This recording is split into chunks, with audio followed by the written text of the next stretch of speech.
Hey guys, Pete, Large Caliber Constructors. Today I wanted to talk about the Piebald gene.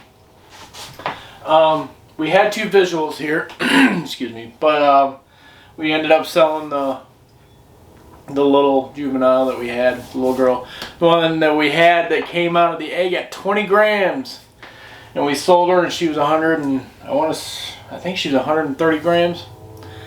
So she's doing really well. She's eating every week, so she went to a really good home. So that I'm happy with. I'm good with. But so we only have one visual pied here right now. Fingers crossed we get. No, what am I saying? We have two visual pieds here. I also have Apollo, our coral willow pied. I'll show him off here in a minute. So I have Pinkie. She was our very first pied that ever came here. I bought her back in 2020 from Wilbanks, and yeah, took her a little minute to get started on food right away. She took off, and she's been being paired. Last year she got paired. She had the two eggs. One was the banana spider heifer pied, and the visual pied female. So yeah, proven breeder. Yeah, this year we have been pairing her with Apollo. I've seen 2 visual locks out of 3 pairings, and yeah, she's doing really good. Forgot to mark down the date I pulled Apollo out of there, which would be on the 12th. So. Yeah, 2/12. There. So yeah, we did have a lock. Sorry, we did have a lock on 210. So that lock was there for a while. I checked them a couple times and they were locked up the entire time. So over the course of several hours. But so to get into it, I'm gonna pull her out. There she is.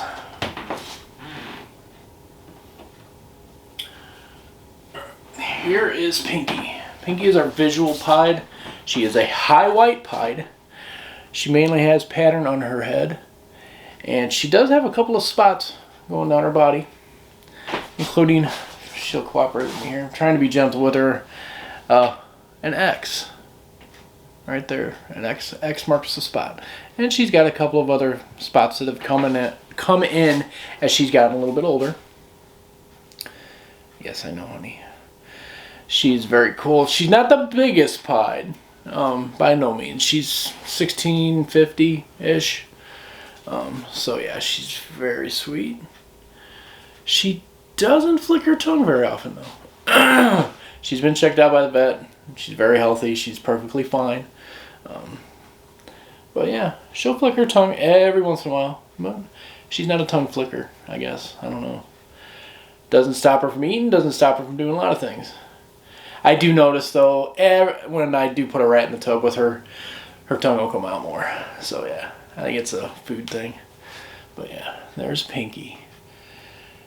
Now pied. Pied is a recessive. So you need mom to have one part of that recessive and dad to have one part of the recessive to produce a visual. That's where the heterozygous comes in. Heterozygous means that the mother or the father, whichever one it is het, contains one part of that gene. That's true with any recessive. So a visual contains both the recessives, so it's more of like, it acts like a super form of a morph. So it will always pass that gene. So if mom and dad are both visual, then all the babies will be visuals. So yeah, like a super pastel will pass pastel to every offspring. That is pretty much what these guys do. So recessive to recessive, all the babies will be that recessive. Like clown to clown, you'll get clowns. Pied to pied, you'll get pieds. Ghost to ghost, you'll get a ghost. Those are just like the 3 main recessives that we have here. Microscale to microscale, you have the chance to produce a super microscale, which is a all scales animal. So yeah. So there's Pinkie. She's been curled up in her tub. Go ahead and put her back. Oh no, you gotta go in your tub. In your tub. Come on now. Yeah, this way, don't cooperate. There you go. Alright. Now I do have her in one of my hide tubs, which has the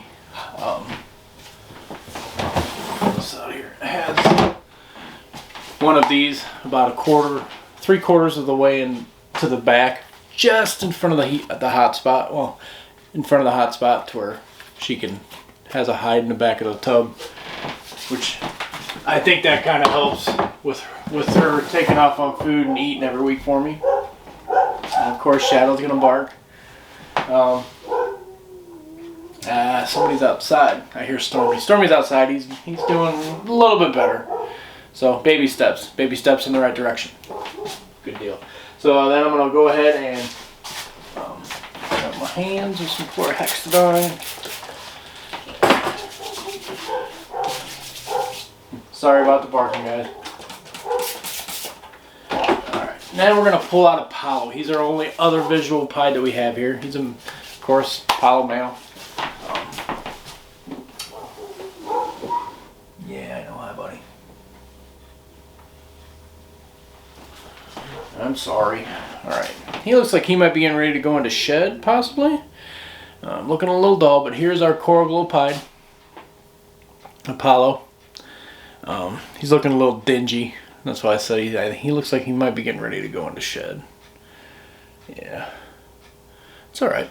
But he's cool. We got him from Garrick DeMeyer over at Real Constricted Designs. He's doing very well. He's put on a couple 100 grams since we got him. So he's pushing 700 grams now. Also, that dinginess might be because I caught him rolling around in his poop yesterday. So yeah, he may still be a little dirty. I did kind of wash him off, but yeah. That's the thing with the white snakes. You see every bit of dirt. Whether it be Coco or them rolling in their poop. I don't think they roll in their poop intentionally. I think it's just from them crawling through it. But yeah, he's a very cool snake. You saying hi? Trying to get the camera to focus on him and not me. Yeah, there it goes. You're doing real well. As with the banana, he does get spots on him. They're all in the patterned area of or where the spots are at. Coral Glow banana, I don't know. Are they the same or are they not the same? I'm going to keep them separate. Just for my own. Weapons are part of my religion. For my own record keeping.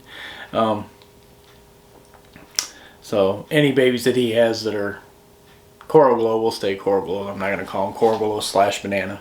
Weapons are part of my religion. So I'm hoping this guy here and Pinkie give us some pied babies this year. I'm thinking it's probably going to happen. He's probably going to go back in with her. What's today? Today is the 15th? Yeah, it's the day after Valentine's Day. Hope everybody had a good Valentine's Day. So we will see if we can get him to be a proven breeder next year. Hopefully. Hopefully that does happen. But, yeah. Coral Glow pied. Alright. There you go, buddy. Alright. Now, since he was rolling around in poops, I am going to wash my hands. So, bear with me just for a second.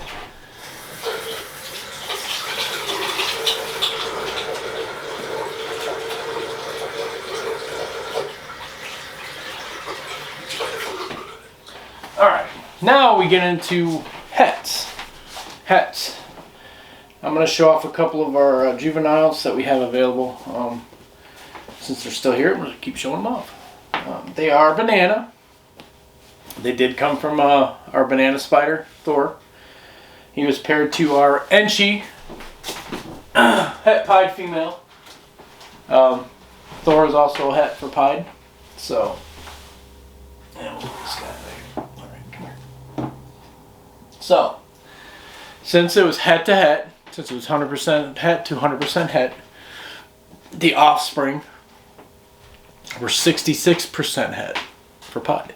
There's a 66% chance that this little guy here is het for Pied. If it was a visual to a het, the babies would be a 100% het for Pied. If it was a het to a non-het and a non-visual, the babies are 50% possible chance that there's Pied in there somewhere. So yeah, het to het gets you a 66% chance. When I picked up Aphrodite, or GHI, she was 66% het for clown. And we proved her out last year, so she's 100% het for clown now. So once you prove this guy out to be het for Pied or not het for Pied, he's either 100% het then at that point, or he is not het for Pied. So there's a 66% chance. And he is. That's pretty good odds. So visual, Pieds, you know, you get the white and like you just saw on Apollo. Hets do not present usually. Het Pieds usually present with track marks down by the tail. Not on this guy because he's a banana. You can usually, it looks almost, normals almost look like they have, you took a marker and drew lines on their tail. That's one way to tell het Pied. Not 100% on that all the time, but it's a pretty good proven way of telling if it's het for Pied. I have not noticed it on these guys, but they are 66% het. I've got two of these boys. This is an Enchi banana. Get that wacky pattern going on from the Enchi. So here's a het, 66% het. I don't have any 50% hets here. All the hets that I do have are either 66% or 100% het. So, and I'm not gonna pull out one girl from Hilder. Hang on a second, I'm gonna check her out. She's right here.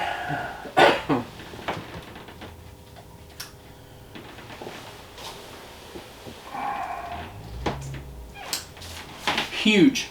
I'm pretty sure she's gravid, finally, and she's gonna give us some eggs. Excuse me. So that would have been het to het, so that'll be 1 in 4 of the babies should be visuals, a visual Pied. The rest will be 66%. So then, of course, Hera. I've been pairing her also. She's also het for Pied. We'll pull her out here in a minute if she lets us. She's my biggest ball python I've had for sure, and have actually seen in any recent times in person. I'm gonna put this little guy back. Come on, get in there. Go on, get your nose down. You can't go explore. There, okay. So Hera she almost looks like a Volta. Volta's the sub-Saharan ball pythons that have the huge heads and are very big. They get to be ginormous. She's, when I picked her up from Nerd had her listed at, I think, 1,600 grams. And when she got here, she was 19. And over the course of a couple of years, she has gone up to 36. So she's holding steady at 36. Right now, if I weighed her, she's probably pushing 38 or so. So she always maintains well over 3,000 grams. Let's check her out here. Hey, sweetheart. I know. I'm not going to have you out for too long. Just for a minute. Come here, baby. Oh, easy. No. Come on.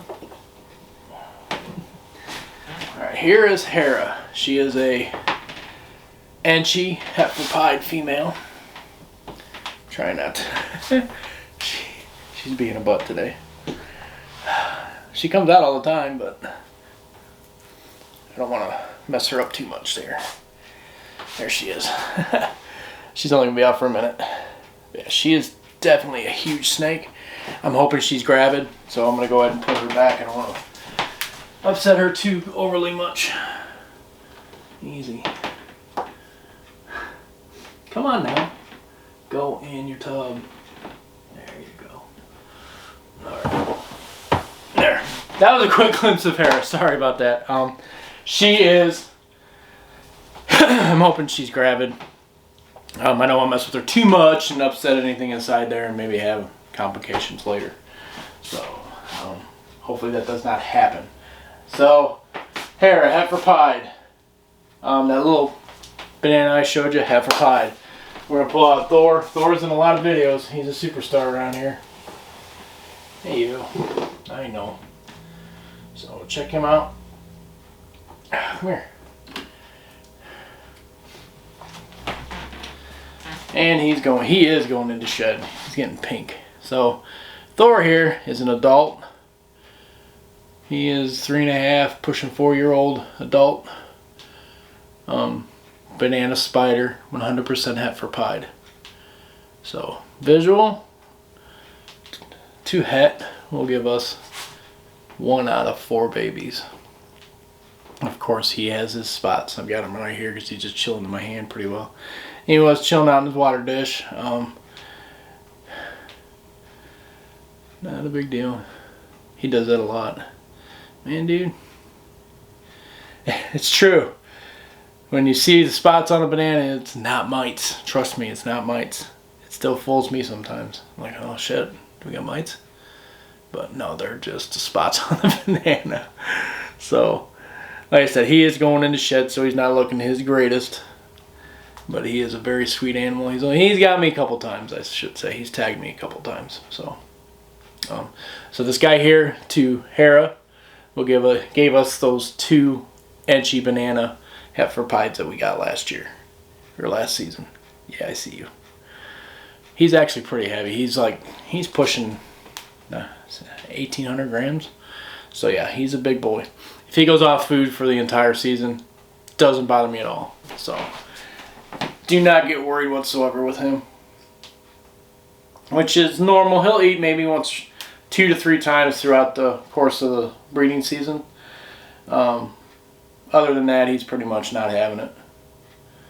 And he's still very healthy. Come time for the season to be over with, then usually 2 or 3 weeks after we're done breeding here, he'll go right back on food, and he does pretty well. Alright, I'm going to put you back.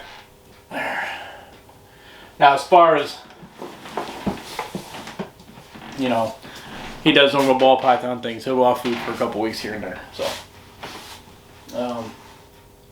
yeah, het to het, we'll give you a visual. Visual to visual will be all visuals, but the het to het will give you 1 out of 4 of the odds, usually. 1 out of the 4 of the babies that you have will be visual. So does that always happen? No, it does not. You could miss the odds completely and not get any. Even though you know that animal is het for that gene. Or you could get 2 or 3 out of 4. It's just how the odds play out for you. Visual to het on the recessive will give you 2 out of 4 babies. Part of my religion. 2 out of the 4. I always forget to turn my phone down when I'm doing this. 2 out of the 4 babies, half of your babies will be visual. So, and then like I said, visual to visual, all your babies will be visual pieds, or clowns, or ghosts, or sunsets, or what other recessives are out there? Desert ghosts, or enhancers. There's just lots of them. So we have one boy, Tyr. He's 50%. I was wrong. I do have a 50% het pied here. So we're going to show him off real quick. I'm going to sneeze, maybe? No. Alright. Hexagon. I try not to spread too many germs around here. So. Alright, come here, buddy. Alright, this is Tyr. He is our Enchi leopard. He is 100% het ghost, so he's been paired to our girl Serenity. I should have showed him off in the ghost video, but I didn't do the ghost video yet. Never mind. Scratch that. Don't worry about that video. It's coming. It's coming. Probably next time. So he is 100% het ghost. Ghost does not present. It's a het. The recessive. He's also 50% possible Pied Sunset. So, don't know if he is het for Pied yet. So maybe next season I will try and pair him with, I don't know. I might try and pair him with Broomhilder or Hera and see if we get any Pieds at all. Het to het. Maybe. If we don't, I'm not going to count him out yet as having the Pied gene in him. If he does, and we get a visual, so then he'll be for sure double het, 50% het for Sunset. He'll be double het Pied Ghost and 50% het for Sunset. Oh, we're at 20 minutes already. All right, guys. I'm going to get out of here because I didn't think this video would be 20 minutes long. So, like, share, subscribe, hit the bell notification, set it to all so you know when I put up a new video. I've been trying to do a new schedule, trying to get a couple videos out a week now. So far so good. I do them and then edit them and then schedule them for a day or two after the fact. So I'm going to get off of here and go over to Patreon and talk about what we might do with some of these Pieds. And then go to TikTok and Instagram. Check us out there. Go to Facebook. Check us out over on Facebook. Check out our Morph Market account. Large Copper Constrictors over on Morph Market. And go, if you want to help support the channel, go check out our Patreon page. And as always, guys, see you in the next video. Bye. He's in my hand. I gotta do this. There.